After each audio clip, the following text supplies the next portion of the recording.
Wes Anderson has been cited by some reviewers as a contemporary example of an auteur.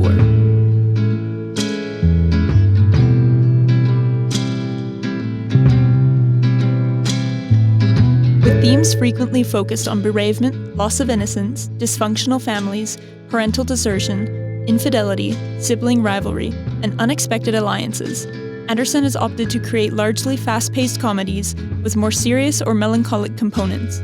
His films have received praise and criticism in equal measure, with phrases like intellectual geek chic being used to both mock and appreciate his exceptionally character-driven films.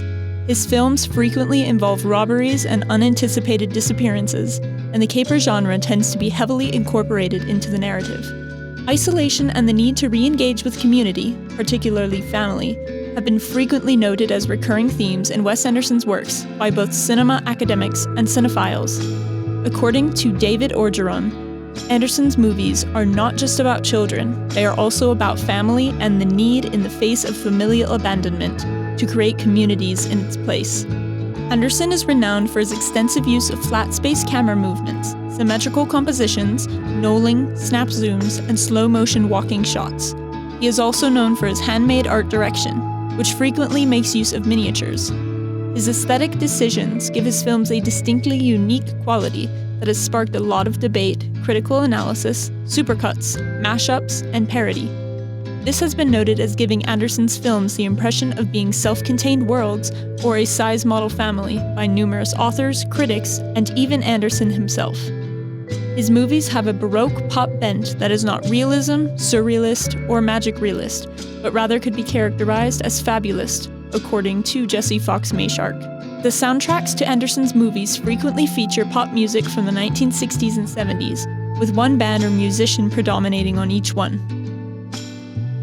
Because of his nostalgic attention to detail, his defiance of accepted narrative tropes, his references to multiple genres within a single film, and his fondness for oddball characters with nuanced sexual identities, Anderson's work has been categorized as postmodern. This can be defined as the deliberate blending of aesthetic elements from several historical eras, with a thematic emphasis on capitalism and excessive consumerism. Two main elements mark Anderson as a modern-day auteur: recurring themes such as the dysfunctional family and the loss of innocence, and distinct visual style.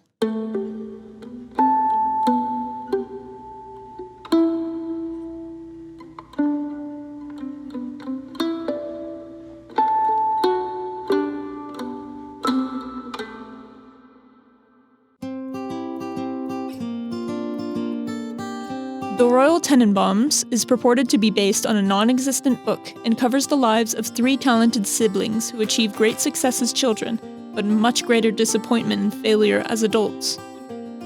The narrative style is influenced by J.D. Salinger's work. Royal Tenenbaum, the children's eccentric father, abandons them when they are teenagers and then comes back to them when they are adults, feigning to have a terminal illness.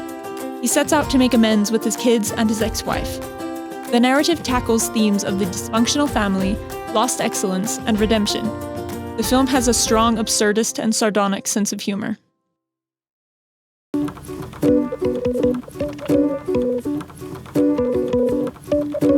Fantastic Mr. Fox follows Mr. Fox, the titular character, as three farmers named Bogus, Bunce, and Bean chase down his family, and subsequently his community, as a result of his thievery spree.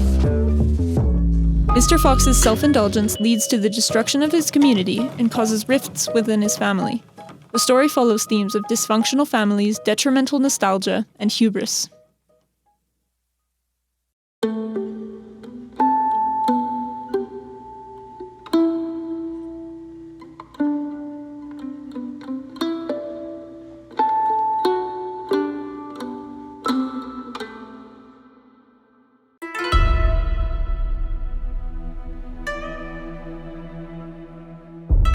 Isle of Dogs takes place in Megasaki, a fictional retro-futuristic Japanese city where Mayor Kenji Kobayashi has exiled all dogs to Trash Island due to a pandemic of canine influenza. With assistance from a pack of dogs led by Stray Dog Chief, Kobayashi's nephew Atari sets out to locate his missing dog Spots. Atari is disconnected from his uncle and finds solace in his canine friend. He finds the duties of mayor thrust upon him after he successfully saves all dogs in Megasaki from execution. The film tackles themes of lost innocence, independence, loyalty, young love, and community.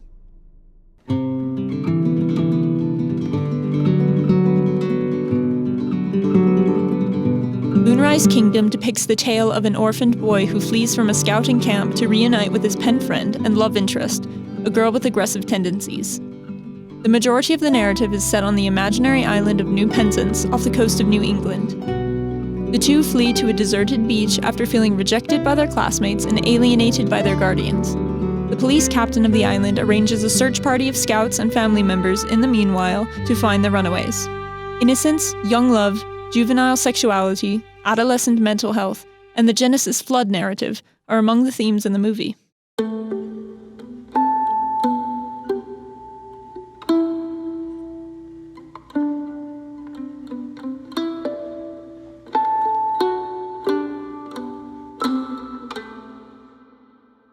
One of the most distinctive filmmaking styles today is that of Wes Anderson. So much so that whether it is live action or animation, audiences can recognize his work from a single frame. Notwithstanding the obvious elements of this particular aesthetic, vintage flair, a striking color scheme, and skillful costume design, there are many subtle ways he achieves his signature style. Anderson's style consists of several indicative visual techniques, along with common narrative themes. These techniques include visual symmetry, warm-toned and muted color palettes, and handmade miniatures. Anderson makes wonderful use of color to both influence mood and create an atmosphere. In his movies, Anderson is recognized for utilizing symmetry, which fosters a sense of balance and harmony. This style of composition, while enjoyable to see, also adds to the whimsical, seductive images of his films. The art of making backgrounds appear flat in contrast to the main subjects at the forefront is known as planimetric composition. Anderson makes extensive use of this, and the resulting stage tableau vivant heightens the feeling that his films are extremely well crafted. It is essential to examine the filmmakers and movies that influenced Wes Anderson in order to better comprehend his own style. Anderson was greatly influenced by the subject matter and technique of the Japanese director Yasuhiro Ozu.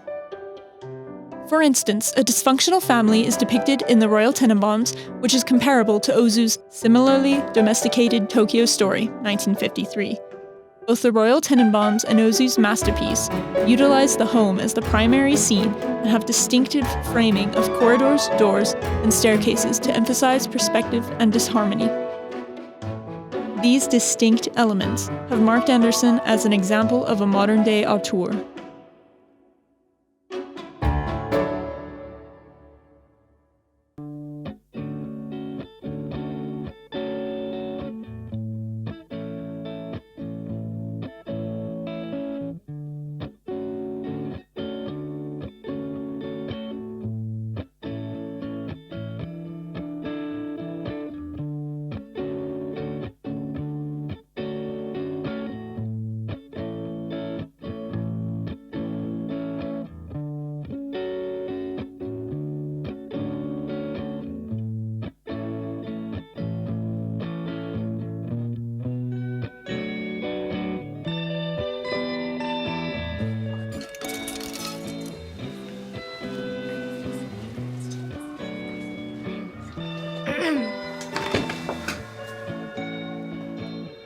What kind of bird are you?